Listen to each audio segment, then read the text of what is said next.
таваҷҷӯҳ хоҳем кард ба бозие ки бо иштироки дастаҳои Леганес ва Барселона сурат гирифт. Дактараш Барселона дар хонаи худ Леганесро қабул кард ва тавре мо мебинем аслан тамоми омилҳо буданд, тамоми шароит буд, тамоми имкониятҳо буд то ин ки Барселона дар ҳамин бозӣ ғалаба кунад. Бигзор мо голи зудҳангоми футболбозони дастаи Леганесро ҳам сарфи назар кунем, чун онҳо дар дақиқаи 4 гол заданд. идомаи бозиро агар мо баҳо диҳем, чи дар қисми якум, чи дар қисми дуюм фурсатҳои бениҳоят зиёд барои гол задан аст ва воқеан ҳам назар ба натиҷаҳои қаблие ки Флик бо шогирдонаш дошт, ин маротиб метавонем бигӯем ки бахти Барселона нахандид, чун онҳо фурсатҳои зиёди голзаниро истифода набурданд. Аз сӯи дигар як бозие буд ки Димитрович дарвозабони дастаи Леганес шояд бозии ҳаёту мамути худро нишон дод дар як бозӣ чандин сейвҳои муҳим ва бо ҳамин Барселона дучори бохт мешавад. Акрун намешавад ки дар чанд бозии охир фақат бахти футболиро гунаҳ. Ман танҳо дар ҳамин бозӣ дар назар дорам, чун дар бозиҳои гузашта ҳолатҳое буд ки Барселона барои мисол дар даври гузашта вақте бо Бетис 2-2 кардан, ақибнишиниҳои нозарур дар ҳолате ки ду дафъа дар ҳисоб пешсаф буданд боис бар он шуд ки онҳо дар охир имтиёз аз даст диҳанд ва ин одати бисёр бад буд дар ҳамон бозӣ барои Барселона. бубинед аслан пеш аз посух ба ин суол ман мехостам ба мухлисони Барселона муроҷиат кунам. Бисёр охир Барселона ҳар бозӣ бой медиҳад, хол аз даст медиҳад. Айб ман аст. Ман ба Флик не ягон занг задам, не дар дуруни пои Ямал будам, не умуман ба Испания сафар то ба хонаи худам ба зур меравам. бо маро айбдор мекунанд аслан ин мухлисони Барселона умуман калашон кор мекунад ё не? Бале. Дар ҷои шаҳр бисёртар нисбати дар шаҳру дар тавзиҳоту дар худсафедкунӣ вақте ки Барселона бубинед Реалро шикаст медиҳад 4-0. Ман дар ҳамаҷо маро ино умуман дар саршавии ҷанги дуюми ҷаҳон маро айбдор карданд. Лекин ман гуфтам ки оли рӯзе мерасад ки зидди ҳамин шоккориҳои Фликам ӯ дастҳо беақл нестанд. Антибиотике пайдо мекунанд, як аксулъамале пайдо мекунанд ва хунсо мекунанд.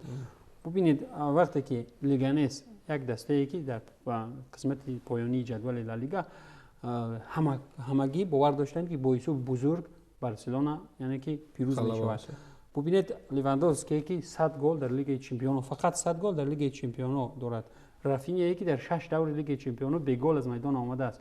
бубинед ин нафаро нахоҳад бахтам инқадар яктарафа бошад ки ба тарафи он нахандад. бубинед баръакс дастае ки зиёд талош мекунад, заҳмат мекашад, бахтам ба дар ҷониб ӯ механдад ва баъдан кӯмакҳо ҳам ба ҷониб мешавад. бубинед 10 зарба мезанӣ, вақте ки 10 зарба назанӣ гол намешавад, вақте 10 зарба 11-омаш гол мешавад. ва тасодуф мо бояд умуман далели дигар доштан нафароне ки ту ишора кардӣ, онҳо мегуфтанд ки набудани Ламин Ямал Гулрӯз, махсусан худи Гулрӯз дар як барнома ман иштирок кардам ки набудани Ламин Ямал воқеан таъсири худшо мегузорад ва бозингар бозиро ҳамон гардон медиҳад. хулос як гала далелҳое овард ки гуфт ки набудани Ямал, далелҳое ки фақат худаш медонанду ягон кас дигар намедонад. вале омадани Ламин Ямал дар муқобили Леганес вале бояд гӯем иқрор шавем ки ҷароаташро сафед мекунад. ман ҷопешагӣ ҷавоби савол додам барои сафед кардан не, вале факт буд ки охир ҷароҳати барои пешакӣ савол ман медонистам ки хеле савол мешавад. бубинед Ламин Ямал бозигари боистеъдод, воқеан ҳам яке аз нигини ангуштарини Барселона, бозигари калидӣ ҳам аст. лекин он қадар таҷрибаи ӯ новобаста ба истеъдоди бузург доштанаш ва аз мактаби фабрикаи футболӣ баромаданаш он қадар таҷрибаи ғанӣ ва тану туши қавие ба қавл надорад. шамоли як бозингари тануманд дура мезанад, ҷароҳат мегирад, баъд тамом ин ҳамаи бо нест ку. ташаккур. ва дар ҳамин мавзӯъ ман мехостам фикри шуморо фаҳмам ки бибинед тамоми мавсими гузаштаро агар мо ҳисоб кунем, Ламин Ямал дар маҷмӯъ ҳудуди 3000 дақиқа дар рафти як мавсим бозӣ карда буд. ҳоло мавсим ним нашуда, аллакай 1500 дақиқа дар майдон аст ин футболбоз. оё фикр намекунед ки мураббиён ҳам то ҷое худи Ламин Ямалро дар ҳолати мушкил гузошта истоданд, чунки таҷрибаи талхи бозигарони қаблӣ мисли Фати, Педри ва ҳамчунин Гави аз он шаҳодат медиҳад ки вақте ба бозигарони ҷавони дастаи Барселона аз ҳад зиёд эътимод карда мешавад, пайваста онҳо дар ҳайати асосӣ ҳастанд, ҳатман дер ё зуд онҳо осеб мегиранд ва ин осебҳо боис бар он мешавад ки барои як сол ҳамин футболбоз аз майдон берун монад. Ямалро бубинед ки дар чанд бозии охир пайваста осеб гирифта истодааст. пайваста берун аз майдон боқӣ мемонад. Оё Барселона мураббиён бояд ин чизро Барселона ин хел бозингарон зиёд дошт. Не, мураббиён бояд эҳтиёт накунанд. Месси нашуд. Ман Ламин Ямал вақте ки аввалин бор омад, бале дар мунтахаби Испания хуб бозӣ кард, дар ҳайати дастаи Барселона хуб бозӣ мекард. Лекин ман ҳамон вақт гуфта будам ки Ламин Ямал ам аз қафои ҳамин Ансу Фати ва дигарҳо Месси оянда намешавад. Ҳамин усе бардоштан ин давом додан мегирад. Тамом дигар Ламин Ямалро метавонад мухлисони дастаи Барселона фаромӯш кунад. лекин бубинед дар мавриди ин дуруст, лекин дар мавриди дигар чи Флик вақте ки дар бозӣ бо Осасуна дар бохти аввал дар чемпионати Испания вақте ки ҳайати дуюмро овард, натиҷа надод ку ҳайати дуюм, ӯ ҳам мехоҳад ротатсия кунад бозигарони ҳайати асосиро ба истироҳат фаро дод, вале вақте ки натиҷа намеояд мураббӣ маҷбур мешавад. Бубинед дар ҳамин ҳолатҳо дигар илоҷе нест. дуруст мавсим бисёрам тӯлонӣ аст, бозигари ҷавон аст, ҳарчанд ки зӯрам бошад, бо истеъдодам бошад, натиҷаофарам бошад, валекин ӯ ҳам бояд истироҳат кунад. Гу зидди бозигарони таноманд душта шата ба қавле мезананша мешикананша, баъд ду мавсим аз футбол берун мемонад. ин як тараф ҳам барои саломатии худи бозингар зарар мекунад, ҳам барои натиҷаи даста таъсир мекунад. Вале вақте ки илоҷи дигар нест, ӯ ивазнашаванда дар майдон аст, ба қавли мардумӣ нобуди ҳамун касалшавию ҷароҳат гирифтани ӯ касал шуданаш дигар нест нафаре ки иваз кунад. Бубинед ротатсия дар як бозӣ нишон дод, дучори аввалин шикаст дар Ла Лига шуд. Бубинед Ламин Ямал набуд, Барселона шикаст мехӯрд, аллакай омад, зидди ӯ ҳам ёфтанд дастаҳои дигар ҳам зидди дастаҳои топ кор мекунанд. инро бештар фишор овардан дар кор, инро ҷароҳатдор кардан дар кор берун мекунем аз майдон, дигар корро накардан мекунем.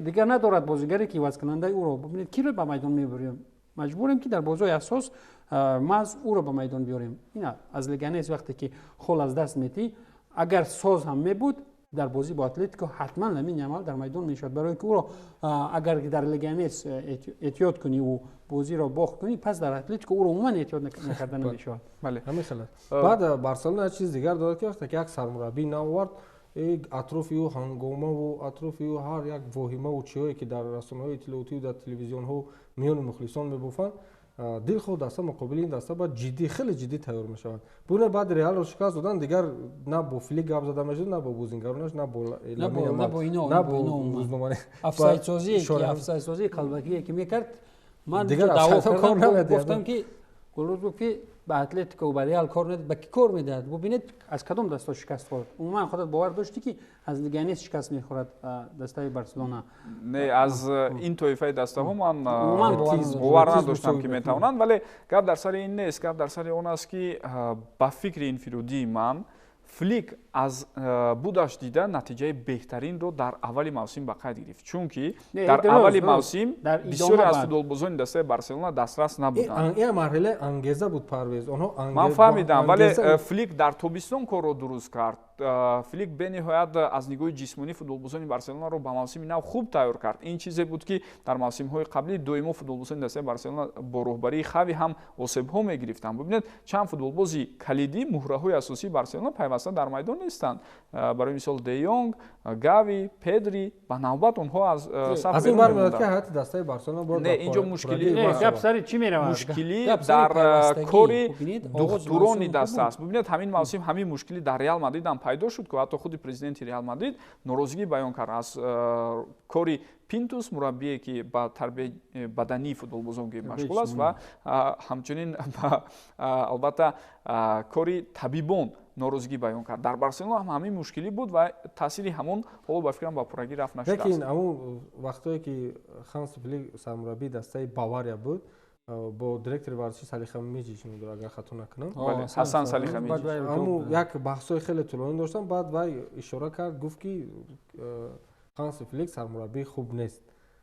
ман ба ин чиз кам розӣ шуда истодам. Масалан бубинед ки дар як марҳилае ки ҳайати дастаи Бавария воқеан ҳайати хеле пурқувват буд, чӣ гуна ки ҳоло Зиданро гуноҳгор мекунанд дар ҳайати хуб доштану худаш сармураббии хуб набудан, мешавад Ханси Фликро ба ин чиз гуноҳгор карда. Баъданро ба сармураббии мунтахаб шуд, дар мунтахаб кориро қабул накарданд. натиҷаи бениҳоят паст буд, вале боиси қобили қабул набуд. омад дастаи Барселона акнун мо мебинем ки дар кадом марҳила қарор дорад.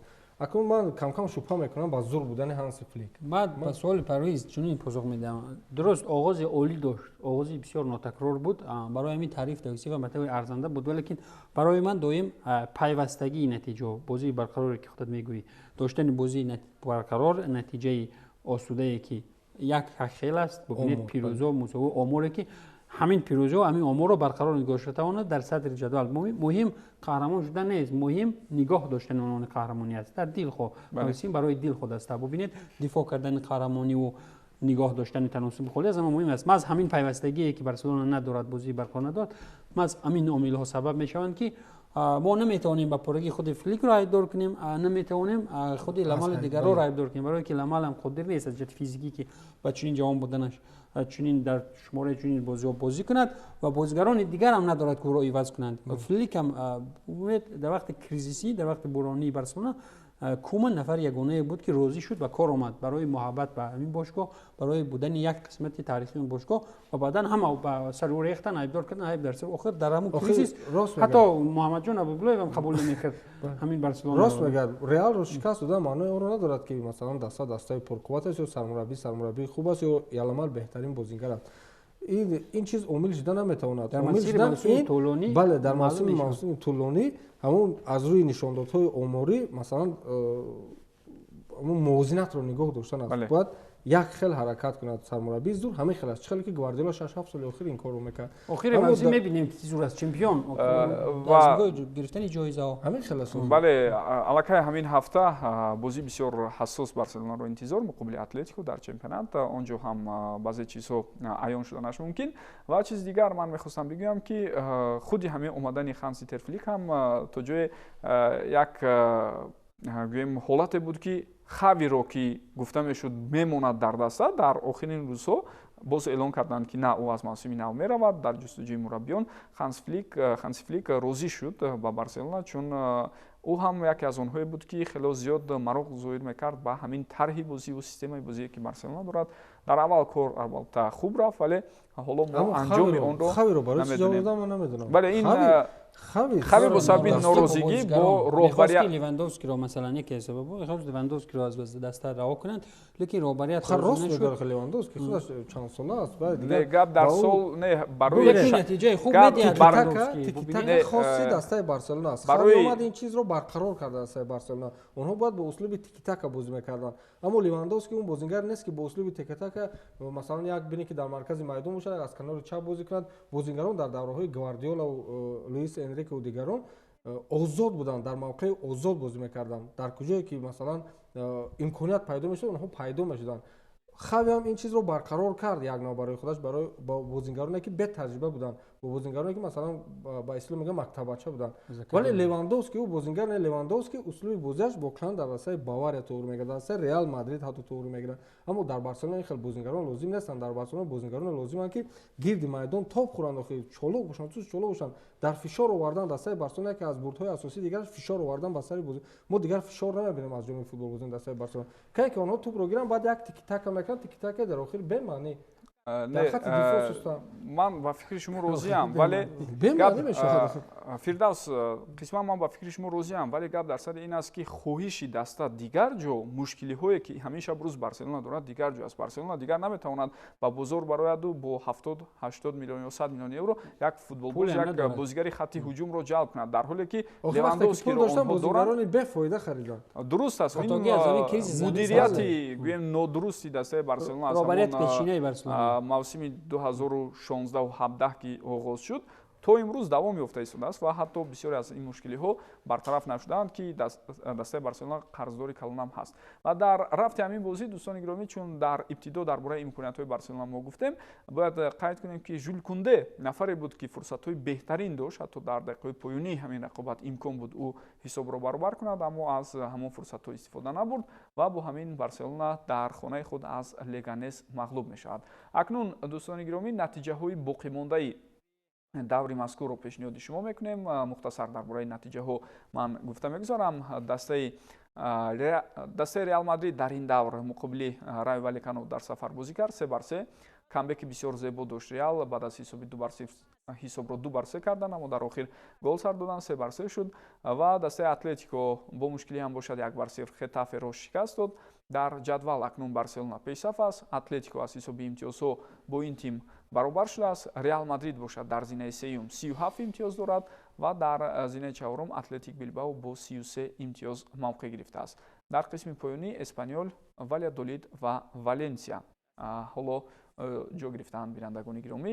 хуб дӯстони гиромӣ, дар ҳамин лаҳзаҳо фурсати ҷудо шуда барои нашри навбатии барномаи Еврогол хотима ёфт. ман изҳори сипос мегӯям ба ҳамкоронам Фирдавс ва Имонбек, ки дар барнома ҳузур доштанд.